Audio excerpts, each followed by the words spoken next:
বৃষ্টি দেখে স্বামীর আমার লোভ হয়েছে খিচুড়ি খাবে, তাই ফোন দিয়ে বললো ঝটপট খিচুড়ি রান্না করে ফেলো। তাই আমিও দেরি না করে ঝটপট খিচুড়ি রান্না করে চলে আসলাম। হ্যালো এভরিওয়ান, আসসালামু আলাইকুম। সবাই কেমন আছেন? আল্লাহর অশেষ রহমতে আপনাদের দয়ায় আলহামদুলিল্লাহ আমরা সবাই খুব ভালো আছি।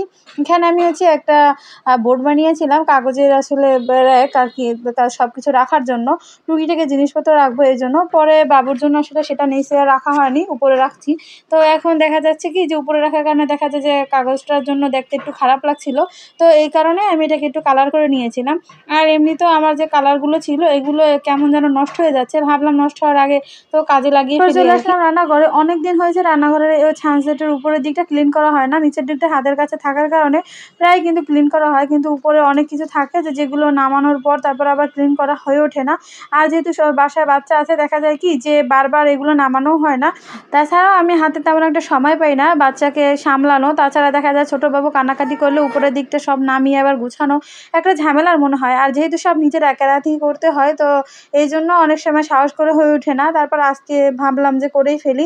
আর এখানে গ্রিলগুলো কিন্তু প্রায় মোছা হয়, তারপরে ভাবলাম যখন পরিষ্কার করতেছি তো আজকে এগুলো পরিষ্কার করে ফেলি। টাইলসের উপরে ময়লাটা কিন্তু তেমন একটা আসলে ক্যামেরায় বোঝা যায় না। তো আমি এখানে দেখুন অল্পই ময়লা হয়েছে, বেশি হয়নি এইখানটাতে। তো আমি একটু দেখিয়ে দিচ্ছি, এই দেখুন কি পরিমাণ ময়লা হয়েছে, এটাকে মুছেছি। তো এবার দেখা যাচ্ছে। আর এদিকে বাইরে কিন্তু টিপটিপ বৃষ্টি পড়ছিল, আমি এতক্ষণ খেয়াল করিনি। হঠাৎ করে আমি দেখলাম যে আমার জানালার উপরে বৃষ্টি এসে পড়ছে, তাই জানালাটা লাগিয়ে দিলাম। কিন্তু জানালা লাগানোর পর আমার শেষ রক্ষা হয়নি, উপরে যে অ্যাডজাস্ট ফ্যান আছে ওখান থেকে আসলে পানিগুলো বেয়ে বেয়ে পড়ছিল। কিছুক্ষণের জন্য আমি হারিয়ে গেছিলাম আমার ছোটোবেলায়, আসলে টিনের চাল থেকে ফুটো হয়ে যে পানিগুলো পড়ে বাসার ভিতরে, তো দেখা যায় আমরা হাঁড়ি পাতিল এরকম রেখে দিতাম। তো আজকে আমার এরকম একটা অবস্থা হয়েছে আর কি। এদিকে কিন্তু আমার রান্নাঘরটা ক্লিন করা শেষ, এবার সব হাঁড়ি পাতিলগুলো গুছিয়ে নেওয়ার পালা আর কি। তো এক এক করে সবগুলো গুছিয়ে নিচ্ছি। আজকে আমি সবকিছুই মোটামুটি একটু গুছানোর চেষ্টা করছি আর কি। বাবু একটু শান্তশিষ্ট আছে, একটু কান্নাকাটি কম করছে, আরও অনেকটা সময় ঘুমিয়েছিল। তো ভাবলাম এই ফাঁকে সব কাজগুলো একটু করে ফেলি। তো এর মাঝেই কিন্তু আমি গোসলটা সেরে নিয়েছিলাম, আর গিয়ে বাবুকে খাইয়ে দিয়েছি। ওকে আবার ঘুম পাড়িয়ে রেখে তারপর আবার এই যে এলোমেলো কাজগুলো একটু গোছাতে চলে আসলাম। তো বিকালবেলা আমার বড় ছেলে বলছিল যে মা আমি একটু চা খাবো, আর আমিও ভেবে দেখলাম বাইরের আবহাওয়াটা একটু ঠান্ডা ঠান্ডা, তো এর মাঝে একটু চা খাওয়াই যায়। গরমে আসলে আমাদের তেমন একটা চা খাওয়া হয় না, বা আমারও খেতে ইচ্ছে করে না। আর চা খাওয়া শরীরের জন্য তেমন একটা ভালো না, এই জন্য বাসায় তা তেমন একটা তৈরি করা হয় না আর কি। তো চায়ের সাথে তো টায়ের দরকার আছে, বাসায় টা বলতে কিছুই নেই আর কি।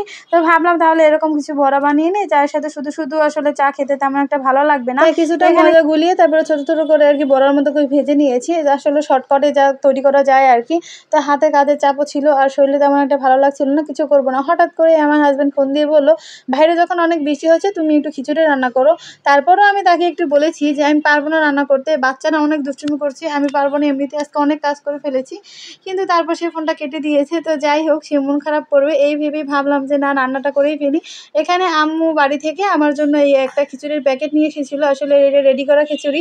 তো আম্মু এটা কীভাবে রান্না করবে বুঝতে পারছিল না, তাই আমাকে দিয়ে গেছে যে তোরা তো এমনিতেই এটা সেটা রান্না করে খাস, তাহলে এটা রান্না করে দেখিস কেমন হয়। অনেকে আলু পছন্দ করে না, কিন্তু আমি আলু আবার সবভাবেই খেতে পারি, আমার আলু অনেক পছন্দের একটা খাবার। তো আমি খিচুড়িতে আলু না দিয়ে রান্না করব সেটা হতেই পারে না, এ কারণে আমি আলুগুলোকে একটু কুচু কুচু করে দিয়েছি, কারণ আমার হাজব্যান্ড আবার আলু খেতে পছন্দ করেন না। তো তিনি যাতে বুঝতে না পারেন আমি এখানে আলু দিয়েছি, তাই আলুগুলোকে অনেক বেশি ছোটো করে কেটে নিয়েছি। খাওয়ার পর যে থালা বাসনগুলো হয়েছিল এগুলো আমি এখানে একটু ক্লিন করে নিয়েছি। এর মাঝে কিন্তু আমার খিচুড়িটা প্রায় হয়ে এসেছে। এবার খিচুড়িটাকে আরও কিছুক্ষণ ঢাকনা দিয়ে রেখে দেবে। এবার কিন্তু খিচুড়িটা মোটামুটি হয়ে এসেছে। তবে আমি বাসায় এমনিতে যে খিচুড়িটা রান্না করি একদম ঝরঝরে এবং পারফেক্ট হয়, কিন্তু এই যে রেডি খিচুড়িগুলো, তো রেডিমেড এই খিচুড়িগুলো আমি দুইবার রান্না করলাম, আর দুইবারই কেন যেন একদম পাতলা পাতলা হয়ে গিয়েছে, বেশি একটা ভালো হয়নি। যাই হোক, এখানে একটা ডিম ভেজে নিয়েছি।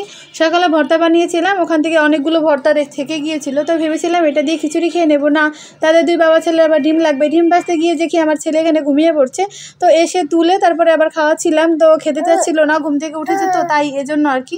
তো আমি জোর করে আর কি খিচুড়িটা খাওয়াচ্ছিলাম। আমার কাছে ভর্তা দিয়ে খিচুড়ি খেতে অনেক বেশি ভালো লাগে। তো সবাই ভালো থাকবেন, সুস্থ থাকবেন, আমাদের জন্য দোয়া করবেন। ভিডিওটি ভালো লাগলে লাইক দিয়ে পাশেই থাকবেন।